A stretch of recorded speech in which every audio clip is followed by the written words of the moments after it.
گزشتہ 11 روز سے غزہ میں اسرائیلی جارحیت جاری تھی، جس کی وجہ سے قریب 260 فلسطینی شہید ہوئے، جن میں 60 بچے بھی شامل ہیں۔ تاہم اب اسرائیل اور فلسطینی مزاحمتی تنظیم حماس نے جنگ بندی کا اعلان کر دیا ہے، لیکن اس دوران فلسطینیوں کے گھر اور درجنوں عمارتیں اسرائیلی بمباری کی وجہ سے زمین بوس ہو گئیں اور غزہ قیامت صغریٰ سا منظر پیش کر رہا ہے۔ اسرائیل کی بربریت کے خلاف دنیا بھر میں عوام سراپا احتجاج ہیں، جبکہ پاکستان میں بھی کئی مظاہرے منعقد کیے گئے۔ شہر کراچی میں بھی لگاتار احتجاج ہو رہے ہیں، جن میں بڑی تعداد میں شہری فلسطینیوں کے ساتھ اظہار یکجہتی کر رہے ہیں۔ 19 مئی کے روز کراچی میں پاکستان فار پیلسٹائن نامی طلبہ کے گروہ نے احتجاج کی کال دی تھی، جس میں 3000 سے زائد لوگوں نے شرکت کی۔ ٹیم سوچ نے ان مظاہرین سے بات کی تاکہ جانا جا سکے کہ وہ مسئلہ فلسطین کو کیسے دیکھتے ہیں۔ ضروری آنا سمجھا کیونکہ ضروری ہے۔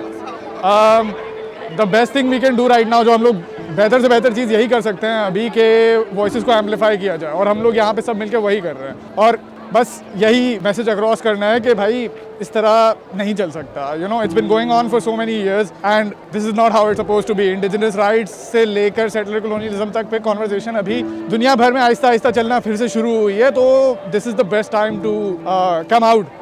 I don't think anybody standing over here right now qualifies to speak on the issue of Palestine.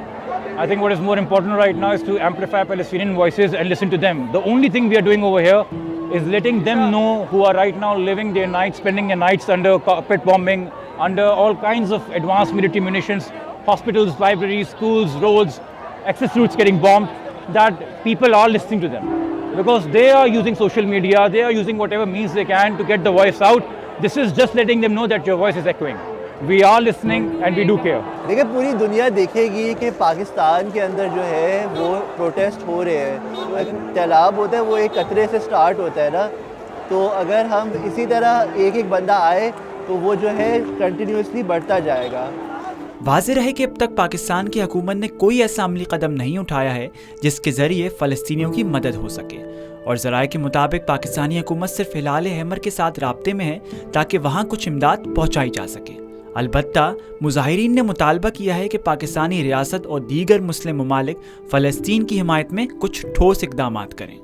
ہماری حکومت کو تو پہلی بات تو یہ کہ بیک چینل جو ہے ریلیشنز اسرائیل کے ساتھ نہیں کرنے چاہیے، اور جیسے دوسرے ممالک ہیں جیسے سعودی عربیہ ہو گیا، جو اتنا ہارڈ سٹانس نہیں لیتے اسرائیل کے خلاف، ان کے خلاف ان کو عمران خان کی حکومت کو، پی ٹی آئی گورنمنٹ کو آواز اٹھانی چاہیے۔ اور یہ ایسی بات نہیں ہے کہ کوئی ایڈ آپ کو دے رہے تو آپ ان کے سامنے گر جائیں، ایسا نہیں ہونا چاہیے۔ دیکھیں ہماری حکومت بات تو بہت کرتی ہے، اور بات ہمیشہ سے کرتی آئی ہے۔ وہ کشمیر اور فلسطین کو ٹوئن مسئلے کے طور پہ دیکھتے ہیں، تو مطلب ایک طرح سے عارضی طور پہ تو وہ لوگ کرتے ہی ہیں اس پہ بات، لیکن بات اس سے تھوڑی آگے بڑھنی چاہیے۔ ہمارے بہت سارے کامن الائز ہیں جو کہ اسرائیل کو بیک کرتے ہیں، ہمیں ان کے ساتھ بھی جو اپنی نیگوشیشنز ہیں ان میں یہ باتیں آگے کرنی چاہیے کہ if you need us to hold our end of the bargain then you must sort of do something about this also، ورنہ پھر فائدہ نہیں ہے ڈپلومیسی کا۔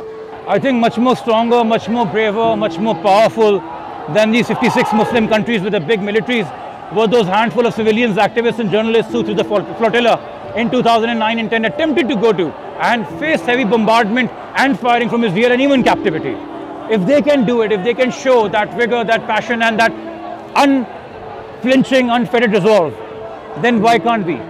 I can assure you that if 50 countries were to march with their naval ships with just humanitarian aid, Palestinian don't dare bomb them. But Palestinian needs to know that the power on the negotiation table is changing.